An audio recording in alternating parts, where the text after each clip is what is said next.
The Philosophy of Ishvara, Part 1. Who is Ishvar? Janmadasya Yataha, from whom is the birth, continuation, and dissolution of the universe.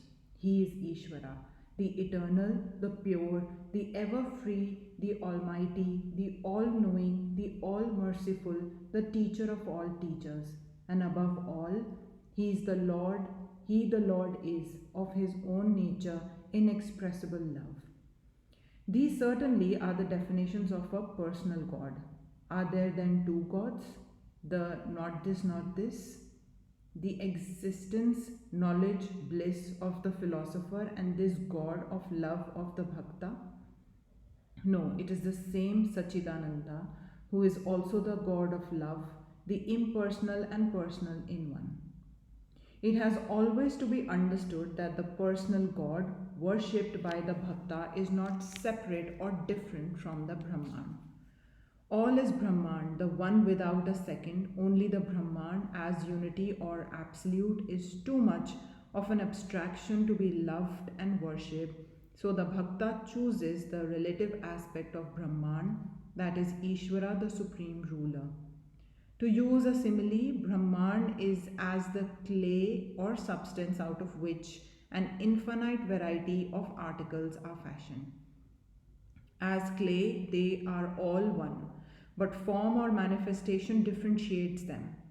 Before every one of them was made, they all existed potentially in the clay, and of course, they are identical substantially, but when formed, and so long as the form remains, they are separate and different. The clay mouse can never become the clay elephant because, as manifestations, form alone makes them what they are, though as unformed clay, they are all one.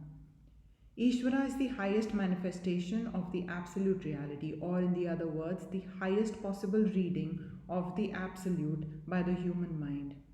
Creation is eternal, and so also is Ishvara.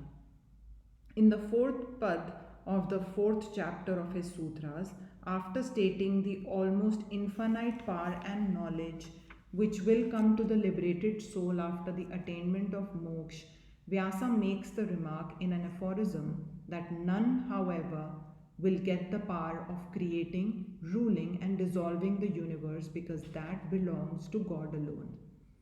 In explaining the sutra, it is easy for the dualistic commentators to show how it is ever impossible for a subordinate soul, jiva, to have the infinite power and total independence of God. The thorough dualistic commentator Madhavacharya deals with this passage in his usual summary method by quoting a verse from the Varaha Purana. In explaining this aphorism, the commentator Ramanuj says, this doubt being raised whether among the powers of the liberated souls is included that unique power of the Supreme One, that is of creation, etc., of the universe and even the lordship of all, or whether without that the glory of the liberated consists only in the direct perception of the Supreme One, we get as an argument the following. It is reasonable that the liberated get the lordship of the universe because the scriptures say, he attains to extreme sameness with the Supreme One and all his desires are realized. Now, extreme sameness and realization of all desires cannot be attained without the unique power of the Supreme Lord, namely that of governing the universe. Therefore, to attain the realization of all desires and the extreme sameness with the Supreme, we must all admit that the liberated get the power of ruling the whole universe. To this we reply that the liberated get all the powers except that of ruling the universe. Ruling the universe is guided the form and the life and the desires of all the sentient and the non-sentient beings. The liberated ones from whom all that wields his true nature has been removed only enjoy the unobstructed perception of the Brahman, but do not possess the power of ruling the universe. This is provided from the scriptural text. From whom all these things are born, by which all that are born live, unto whom they, departing, return, ask about it. That is Brahman. If this quality of ruling the universe be a quality common even to the liberated, then this text would not apply as a definition of Brahman, defining him through his rulership of the universe. The common attributes alone define a thing.